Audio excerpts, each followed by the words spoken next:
Here you should be up to 75 right now for the double. That's where the real action is. But it's exciting to be back. It's good to be back.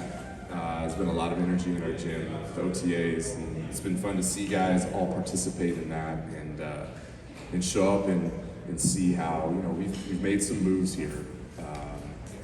And I do believe we've made progress as it relates to our brand of basketball, which I speak out at length about. And for us, that's really what's most important.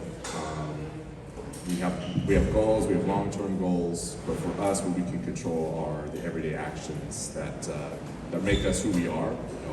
Playing unselfish basketball, playing with the pass, making sure that we're connected out there. Those are very important to us. And this summer, this off season, and watching how guys have worked and seeing how hard our coaches have worked at it and their preparation for camp this week has me believe we've taken a step in that, but there's more work to do. We're not a finished product. We are a work in progress right now. And I'm really excited though about this group and looking forward to what this week holds, and we're ready to jump in. So with that, I'll open it up to any questions that you may have.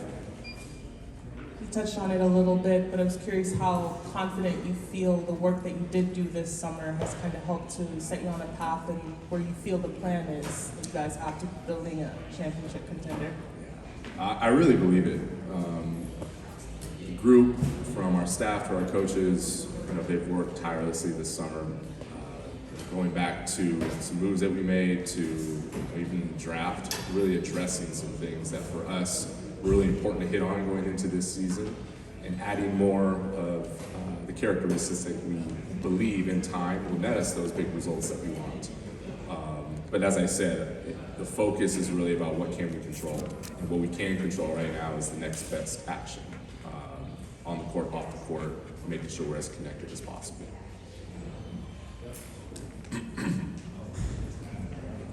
As you guys head into training camp over this next week or so, and the preseason right around the corner and such, what are your current expectations for the team, maybe for Coach Quinn and for the roster as currently constructed? Really, it's about progress. Probably sick of me saying that, but it really is about that. There is a style of play that for us is within our control, and it's something that we harp on and we practice, and we make sure that the individuals that we're bringing into the franchise already fit to a certain degree, and they're already practicing those certain specific elements. There is a core characteristic that we're looking for with this group, and for us, the expectation is get out there, continue to make progress in practicing that. The daily habits are very important to us. And for us, the belief is if you do that over a good span of time, all the big goals that we have, we'll accomplish. You mentioned a minute ago, you feel like you addressed some things with the off-season moves. What is it that you feel like you addressed? Yeah. Well, we wanted to make sure that we had guys that, if you're watching them play, what do they do when the ball's not in their hands? Something's very important for us. Making sure that there's still movement, and that's on both sides of the ball. And defensively, I think we needed to upgrade a little bit as well. And that was something that we wanted to go into the offseason looking to address. Have the number one pick and feel great about Zach and his progress and how he attacks his everyday work. He's already been a pro for some time, so it's good to see where he's at, and good to see at 19 where he ultimately can go. And we're very thrilled so far with what we've seen, and I think his ceiling is unbelievably high. Last season, the idea of size came up a lot in terms of just depth and how many people went down in the front court and injuries, but I'm curious how you felt you addressed that this offseason as well. Yeah, depth is huge. Last year with injuries, you can see how that plays out. I think we have a lot of depth this year. There's a lot of guys that can play.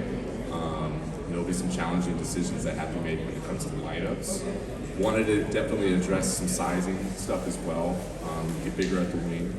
And I think we did that. And I think we have guys that, especially as we look at sort of the spectrum of wings between typical 2 through 4, it's kind of an interchangeable play that we have. And I thought that from the things that we've done, we addressed that.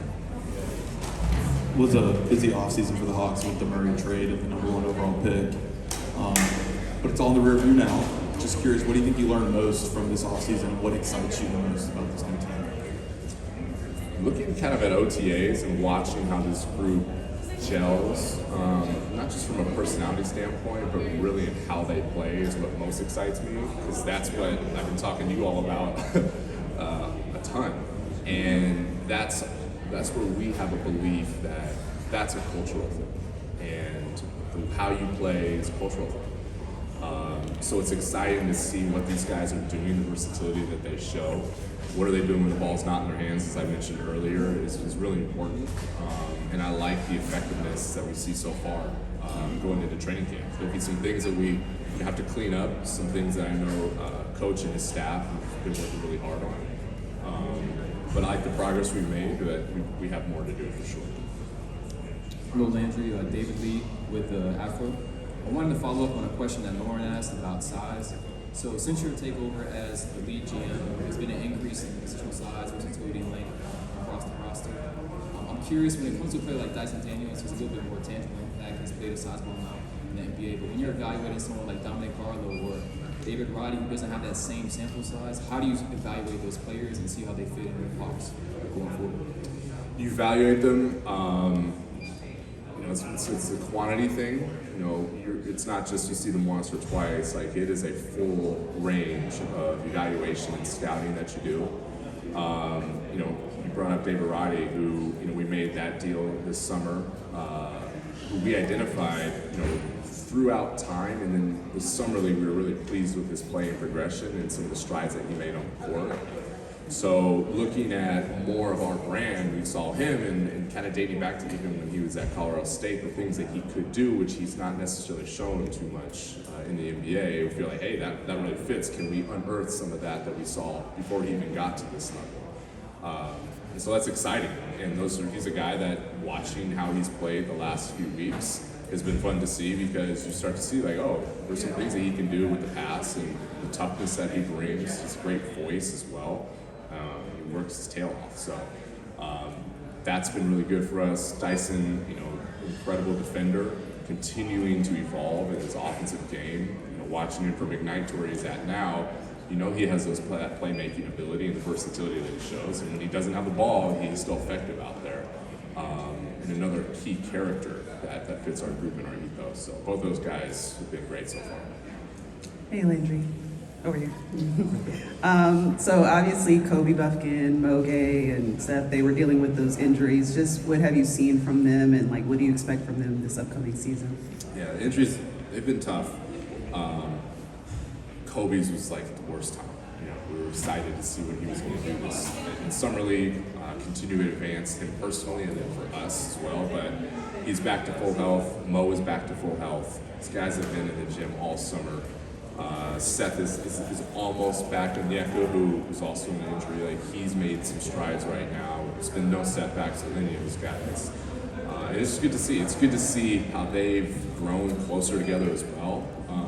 Coming in last year at the same time, not just on the court but off the court. So those guys, we have a lot of hopes for. We know that for them, there's still more work to be done. But from what they're showing us right now and things that we hope to project out, I think that they're going to do just fine. They're workers at the end of the day. They're smart.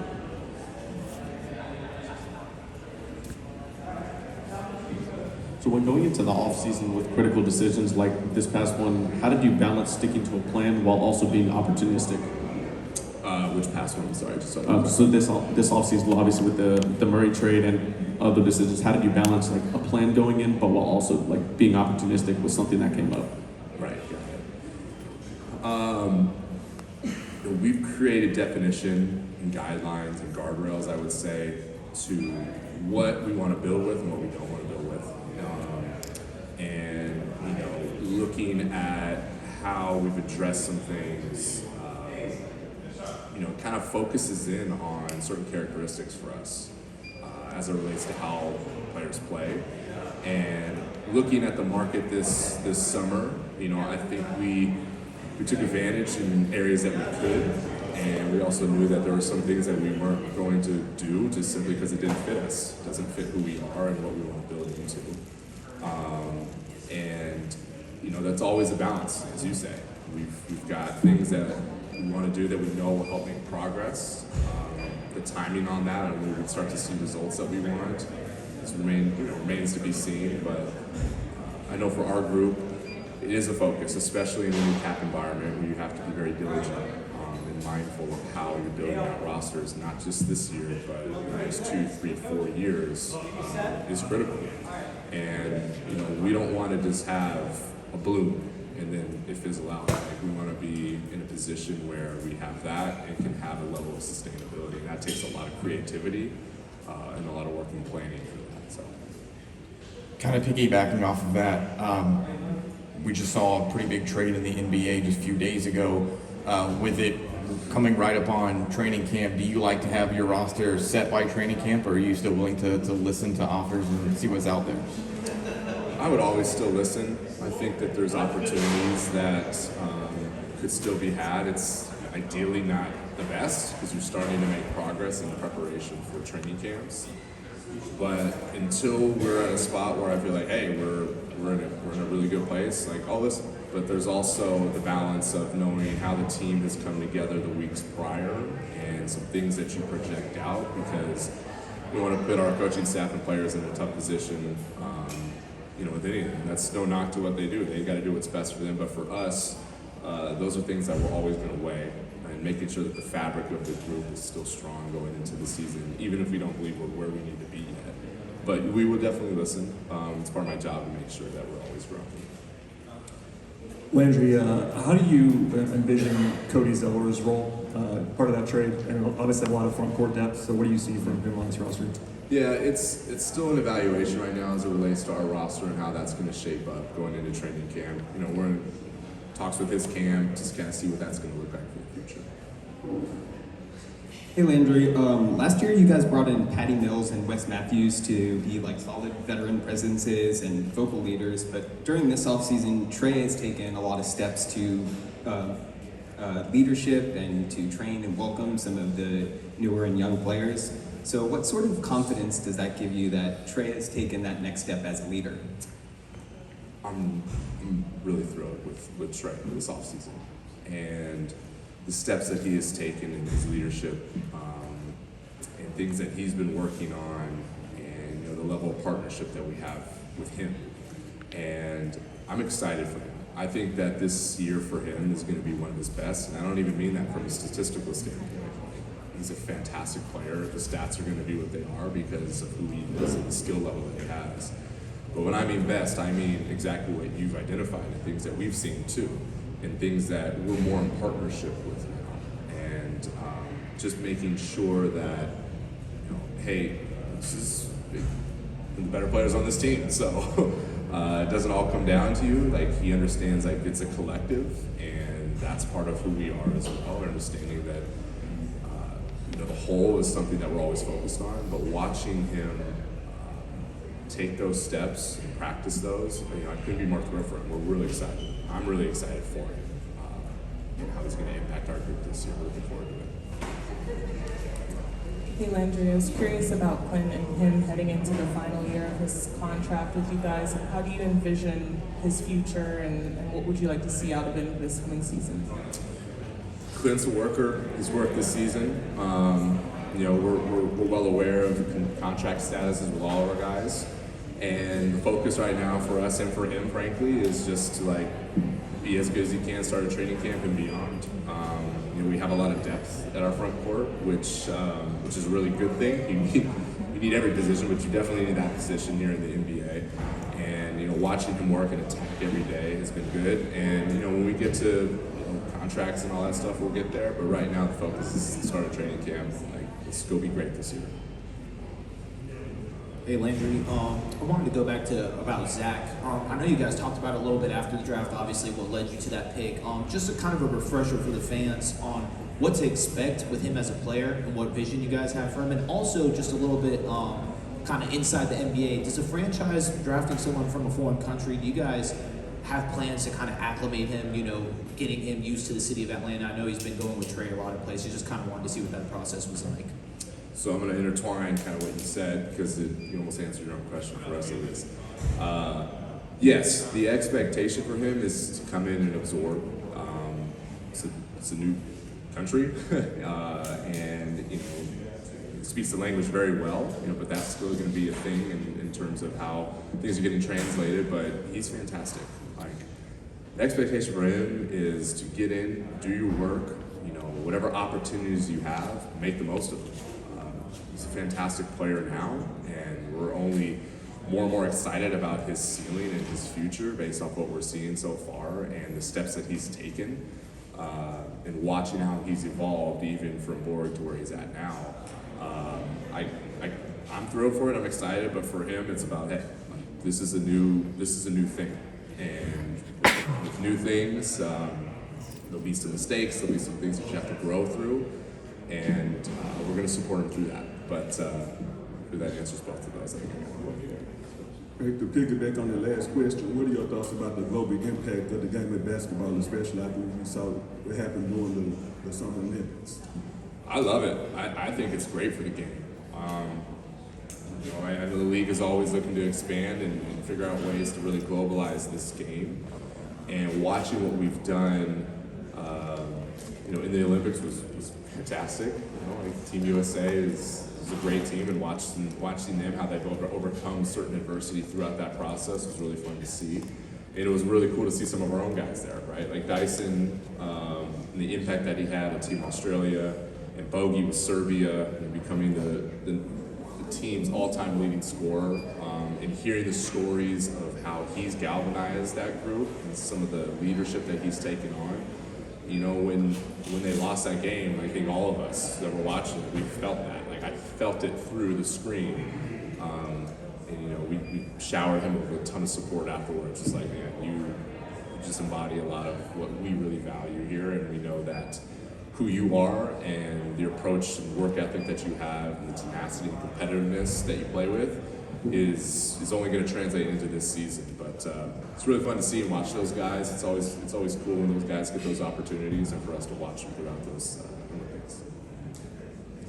Kind of piggybacking on the question about the Olympics, as you just mentioned, we know pretty well here the impact in which Bogey has had not only in the locker room but you know on the roster for the Atlanta Hawks. But I think that increased on a global scale this year, and some of his NBA competitors now see just how gifted he is. Have you talked to him about maybe an increased role or doing a little more this year for the Hawks? I haven't spoken with him about any increased role. I think what he does for us is great. I know there's areas in which he wants to continue to develop and grow. And you know, even talking with him since he's been back, some of the things that he shared with me in terms of his leadership have been really cool to hear and see. But where he's at, like, he's a fantastic player, and for what he's done for us, doing for us, and will do for us is really important. And I think he's in a great role. And for coach and his staff, you know, they'll put guys in roles to make them successful for us.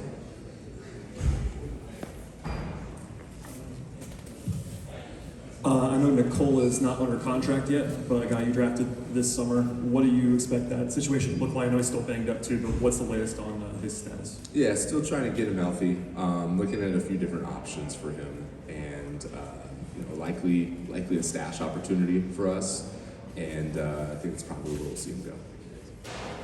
Over the summer, V was a free agent. You brought him back. I was just wondering what sort of went into that decision and what sort of role you envision for him. So, when I talk about our brand of basketball, if you watch V, he really embodies a ton of that.